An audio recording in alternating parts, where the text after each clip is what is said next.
정말 오늘 저는 윤장현.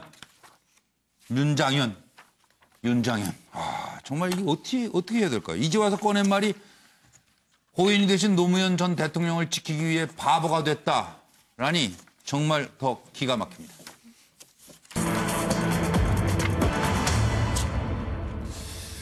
네, 가짜 영부인에게 돈 뜯기고 취업 알선까지 했다라는 얘기가 이제 드러났고 윤장현 미스터리 일파만파 본인 입으로 노무현 지키기 위해 바보가 됐다 이런 얘기는 차라리 안 했으면 좋겠다 싶긴 한데 어쨌든 돈 뜯기고 채용 압력까지 이 상황에 대한 여러분의 시각부터 여쭤보겠습니다. 노무현 대통령 혼외자가 있다 이런 말에 두 번이나 속은 윤장현 미스터리. 상황은 이렇습니다. 때는 지난해 12월 21일 윤장현 광주시장 핸폰에 문자 메시지 하나가 날아듭니다. 노무현 고인이 되신 노무현 전 대통령 혼외 자식들인데 광주에서 어렵게 생활하고 있어요. 이게 무슨 소린가 싶어서 직접 가짜 영부인 행사를 한 사람에게 전화를 겁니다. 그랬더니 지인을 보낼 테니 만나보세요. 그리고 덜컥 본인이 참 겁도 없죠. 시장실에 등장합니다. 광주광역시장 윤장현 앞에 앉은 이 사람이 권 여사 딸도 어려워서 중국서 못 돌아오고 있잖아요. 이야, 이건 나라가 뒤집힐 수도 있겠구나 이렇게 생각한 윤 시장은 그 노무현 전 대통령을 지켜야 되겠다. 그래서 누구와도 상의를 안 하고 세월은 흘러 1년이 지난 지금 와서 정신 차려보니까 이건 완전 바보처럼 사기를 당했네. 수사당국이 공천으로 연결지어 참담하다는 또 상황이네요. 네. 들어보시죠. 김 씨라는 분이 실은 광주에서 휴대전화 판매업을 하는 분이고 휴대전화 고향도 전남 순천이거든요. 예. 근데 이제 경상도 사투리를 좀 섞어서 이야기를 했나 봐요. 그리고 이제 이분이 또 민주당에서 선거운동원으로 활동도 하고 뭐 이런 좀 경력들이 있어서 예. 또 이쪽 지역 정치나 이런 걸 좀 아시는 모양이에요. 그래서 그런 이야기들을 이제 섞어서 하니까 예. 그런 것을 좀 속으신 것 같고 이제 지금 오늘 나온 건데 이 김 씨가 1인 2역을 역할을 했거든요. 권양수 여사를 사칭할 때 권양수 여사는 내가 무슨 이렇게 이야기를 계속하기 그렇다. 광주에가 내 메신저가 있는데 그 사람을 내가 소개시킬 때 김 누구누구다. 그러니까 하고 그 사람이 사실은 노 전 대통령이 혼외자를 조금 또 키우고 있는 양육자시기도 한데 예. 그 부분하고 또 이야기를 해라. 라고 사실상 들으면 노 전 대통령 혼외자가 어디에 있겠습니까? 근데 그렇게 말하니까 윤 시장은 알겠습니다 하고 나서 이 김 씨가 전화를 끊고 다른 전화로 바로 제가 방금 권 선생님한테 소개받은 김 누구누구입니다 하고 전화를 바로 한 거예요. 예. 통화도 수차례 했는데 권 선생님이 메신저로 자꾸 이렇게 한 부분이 더 많았을 걸로 추정이 됩니다. 이 사기범이 11월 중순에 윤장현 시장이 집무실을 직접 찾아가가지고 좀 눈물까지 흘리면서 혼외자들 불쌍하다. 내가 양육하고 있는데 취업 좀 시켜주라고 그렇게 한 걸로 지금 나오고 있습니다. 그래서 아마 윤 시장이 좀 감성적으로 여리고 하니까 이 사기범이 그런 걸 파고든 것 같아요. 그 시장실까지 직접 찾아가서 그렇게 했다. 지금 그런 부분이 좀 나오고 있는 상황입니다. 실제는 사칭범의 아들, 딸. 예, 그렇죠.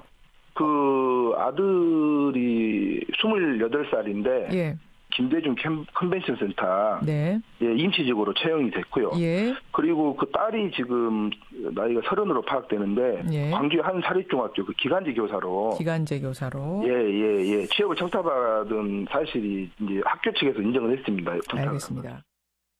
질문이 두 개라서 여기서 짧게 김영호 등.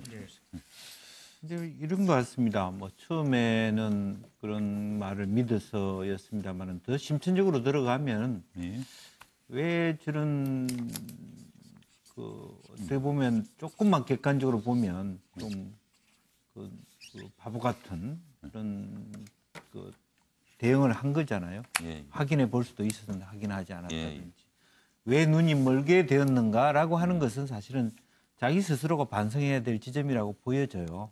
그리고 지금 이제 와서 내가 노무현을 지키고 싶다 이렇게 얘기하는 것은 물론 처음에 그런 첫 전화에서 그런 느낌을 받을 수는 있겠습니다만은 조금 우리가 의심해 볼 여지가 있지 않느냐 그렇게 생각됩니다. 김영주 의원만 알고 있는 건 없죠? 없습니다. 예. 그러니까요. 은밀하면 그 사고가 생긴다니까요. 네? 아직 준비 덜 되셨어요? 김광덕 부장 먼저. 제가 먼저 해도 되죠? 저는 그 윤 전 시장의 행태는 예.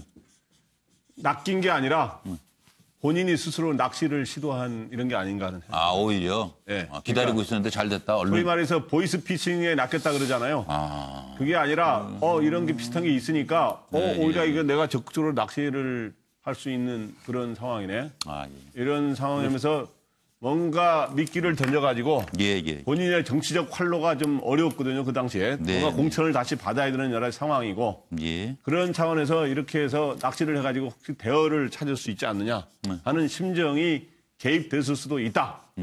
또 본인이 아니라 그러니까 제가 그럴 가능성도 있다. 이렇게 이야기하겠습니다. 아니, 그러니까 이럴 때는 노 변호사님 하늘이 나를 돕는구나 하고 혼자 생각할 수도 있어요. 이게 왜 횡재야. 찾아주시니 감사합니다. 뭐 돈 뭐 얼마 필요하세요? 들고 뛰어간 거 아니에요? 글쎄요. 근데 그렇게까지 저는 생각하지는 않고요. 네. 이분이 과잉 충정에서 이제 비롯된 잘못된 선택인데 네. 저는 이분이 만약에 노무현 전 대통령을 정말 잘 알고 정말 믿는 사람이었다면 네. 어떻게 혼외 자식이 있다는 말에 저렇게 아무런 의심도 없이 그냥 단박 그 말을 믿을까요? 네. 왜냐하면 혼외 자식이라고 하는 건 사실 상당히 중요한 도덕성의 이제 문제도 될 수가 있는 건데 그렇죠.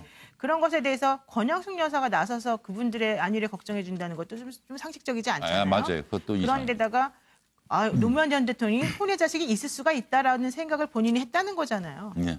그러니까 그거 자체가 사실은 제대로 된 그분에 대한 믿음이나 이런 건 아니었을 것으로 저는 보이거든요. 네, 잘 알지도 못하고 판단도 잘 못하는 거예요, 그러니까 지금. 그렇다면 뭔가 본인이 순수하지 못한 다른 식의 생각을 가지고 있었기 때문에 저런 데 그냥 금방 넘어간 거거든요. 네. 그래서 그런 것을 스스로 부끄러워하기 때문에 지금 아마 네팔에서 못 들어오는 가능성도 좀 있다. 예. 근데 그렇다고 해서 뭐 권양숙 여사한테 돈을 주면서 본인이 정치 자금으로 쓰기 위해서 혹은 공천 헌금 비슷하게 주었다라고 보기는 좀 어려운 부분이 있죠. 예. 왜냐하면 권양숙 여사가 뭐 정치하시는 분도 아니고. 그러니까 제가 봤을 때 이거는 정말 개인적으로 잘못 판단한 건데 제가 더 화가 나는 지점은 노무현 전 대통령을 그런 식으로밖에 생각하지 않았다라는 점이 더 화가 난다는 거죠. 네. 그럼 김정욱 교수님 말씀해 주십시오. 일단 그 광주 시민운동의 대부를 부르셨던 분인데 예.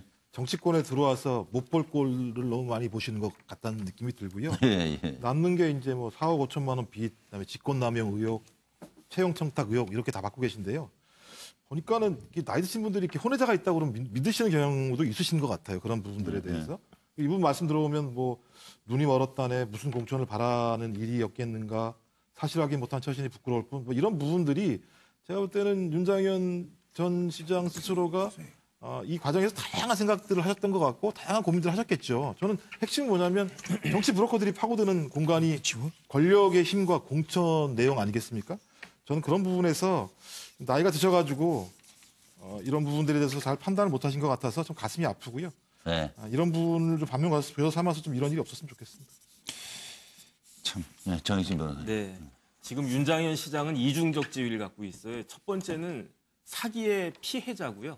그다음에 직권남용과 업무방해죄의 피의자예요. 예, 예. 그래서 윤 시장을 속인 그 사기를 친 그 여자는 지금 그 구속돼 있다고 그러고 어쨌든 검찰에 지금 사건이 가 있는 것 같은데 그런데 옛말에 어떤 이야기가 있냐면요.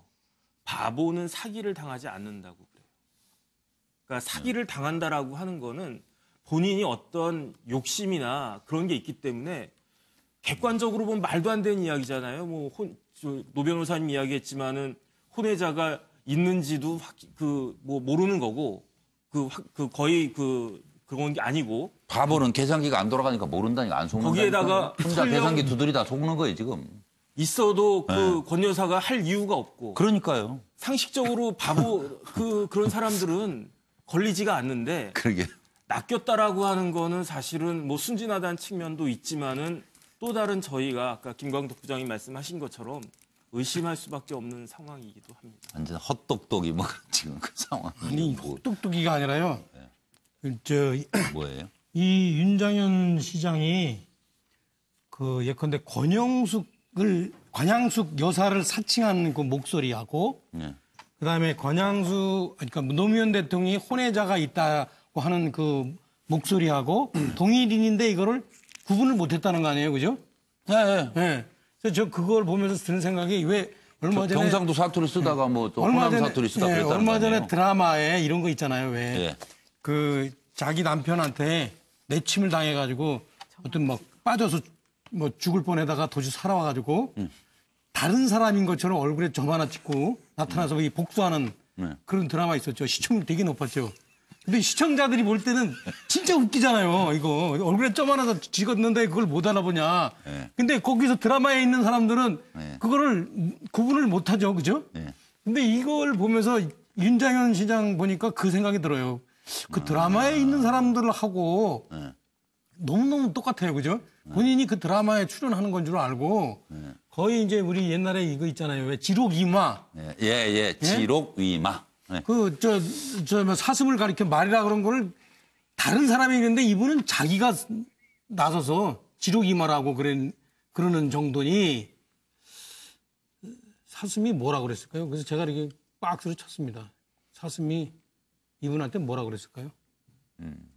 예, 그건 수수께끼입니다. 아니 근데 저는 왜 이 말씀은 왜 하셨나? 왜 노무현 대통령을 얘기를 하시는지 모르겠어요. 한번 들어보시죠. 본인이 어떤 정치에 대한 어떤 생각을 완전히 버리지는 않았던 것 같아요. 그렇기 때문에 정치를 다시 재개하기 위해서는 뭔가 현재 민주당과 관계를 유지해야 된다고 생각을 했었는데 우리가 생각하는 어떤 전형적인 정치인은 그때 본인이 어떤 민주당 쪽에 접촉을 하든가 자신의 의지를 갖다 피력하는 쪽으로 행동하게 되거든요. 그런데 이분은 누군가를 갖다 통해서 하게 되는 그런 어떤 대인관계 방식이 있었을 가능성이 있어요. 누군가 자신을 위해서 이러저러한 상황을 만들고 그 상황을 통해서 자신의 입지를 갖다 붙이고자 했을 가능성이 있는 거지요. 그리고 이런 성격이라고 가정하게 되면은 실제로 누군가 접근을 했었을 때 그 실체에 대해서 다른 사람들한테 확인하기가 굉장히 힘들어요. 그거를 갖다 확인하는 순간 그 사람의 효용이 없어진다고 생각하고 자신의 어떤 정치적으로는 어떤 정보가 없다는 것을 드러내게 되거든요. 제가 조금 전에도 말씀드린 대로 고인이 되신 분 이름을 왜 이걸 들먹거리면서 말씀을 하셨는지가 또 걸려요, 저는. 그래서 노예 변호사님 한번 어떻게 받아들이셨어요, 이걸? 이건 그냥 정상 참작해달라는 그런 얘기 아닐까 싶어요. 또 자기 살아보겠다고? 그렇죠. 왜냐하면은 왜 끌고 이렇게라도 들어가요? 노통을 이렇게라도 끌어들여서라도 내가 좀 빠져나가고 싶다. 나 좀 봐줘라. 나 바보다. 이런 얘기 좀 하고 있는 게 아닌가. 그럼 참 그것 별로 좀 바람직한 건 아닌데. 그렇죠. 지금 김영주 의원. 뭐 한마디로 말씀드려서 안 했어야 될 발언이다 그렇게 생각합니다. 그렇네요. 뭐 본인을 또 그렇고 노무현 전 대통령도 그렇고 두 번 곤혹스럽게 하는 거죠. 네. 그리고 지금 김 교수님 정리되셨어요? 예.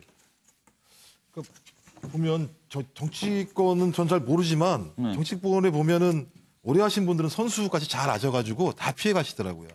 이 상황들을. 근데 초보들은 항상 초반에 저렇게 부닥쳐가지고 계속 깨지고 이러는 상황이 돼서 저는 계속 좌충동하시는 것 같아요. 늦게 정치에 입문하시고 상황에서 계속 좌충동하시는 것 같고요. 그러니까 말하지 말아야 될 노무현 대통령까지 돌아가신 분 말씀까지 나온 것 같아서 제가 볼 때는 초보여서 저렇게 말씀하시는 것 같다는 생각이 듭니다. 제가 이렇게 보면은 특히 이제 저쪽에 이제 왼쪽에 계신 분들은 이게 노무현 대통령을 아주 쉽게 끄집어내더라고요. 노무현 대통령이 어떤 갖고 있는 어떤 그 이런 상징적인 위치 이런 게 있기 때문에 아주 그 쉽게 노무현 대통령을 이렇게 기대서 자신의 어떤 정치적 입지를 가지려고 그러는데 이제 저는 안 통하죠. 이제 안 통하는데 그럼요. 이분은 좀 내가 볼 때 별 관계도 없던 분이 한 5년 정도는 좀 뒤처진 것 같아요. 그래가지고 세상 판단이. 그래서 그게 통하는 줄 알고 아까 그러잖아요. 사슴을 보고 자기가 나서서 이제 말이라고 그러는 정도니까. 끝없이 어리석은. 알겠습니다. 정익진 변호사님도 한 말씀. 일단은 바보 노무현이란 말이 유행했었잖아요. 네. 그런데 이 바보라고 하는 말을 누가 어떤 상황에서 쓰냐에 따라서 굉장히 긍정적인 이미지가 될 수도 있는 반면에 윤장현이라는 사람이 이런 상황에서 바보란 말을 씀으로 인해 가지고 굉장히 일반적인 바보보다도 더 못한 나락으로 떨어진 것이다. 참 말이라는 게 중요하구나 그런 생각이 들었습니다. 조용히 빨리 귀국하시는 게 좋은데 김광덕 부장님. 저는 윤 전 시장이 진짜 변명 아닌 변명, 좀 핑계를 댔다라고 이렇게 생각이 들고요.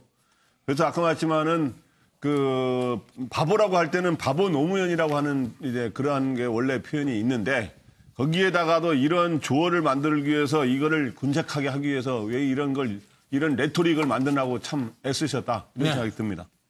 어느 칼럼에 저 핑계로 성공한 건 김고모뿐이다 뭐 이렇게 끝나던데 핑계 댈 걸 대셔야지 왜 끌어들이셔가지고 이럴 땐 그냥 유구무원입니다 하고 들어오세요.